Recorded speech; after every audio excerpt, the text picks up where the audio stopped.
Hello C ആയി കഴിഞ്ഞിട്ട് പ്രാക്ടീസിന് പോണോ അതോ ജോബിന് പോണോ, എന്താണ് ചെയ്യേണ്ടത്, കുറെ ആൾക്കാർ ചോദിക്കുന്നുണ്ട്. ഓക്കെ, അപ്പൊ അത് പറഞ്ഞു കഴിഞ്ഞാൽ അവനവന്റെ ഇഷ്ടമാണ്.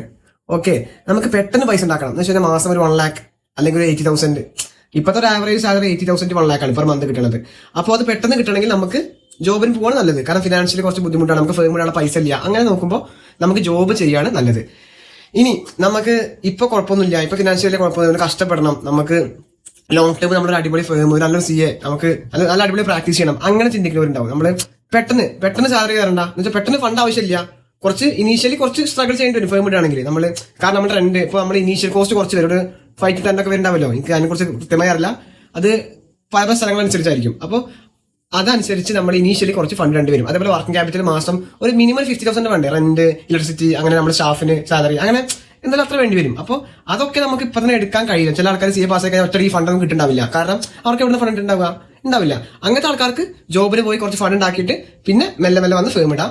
അല്ലാത്തവർക്ക് ഫണ്ടൊക്കെ ഉണ്ടെങ്കിൽ ഏറ്റവും ബെസ്റ്റ് ഫേം ഇടാണ്. ഓക്കെ, അപ്പൊ അതൊക്കെ അവനാന്റെ ചോയ്സ് ആണ്, നിങ്ങൾക്ക് എന്തും ചോയ്സ് ചെയ്യാം. അപ്പോൾ എനിക്കത്തേ പറയുള്ളൂ. അപ്പോൾ ഓക്കെ, ബൈ.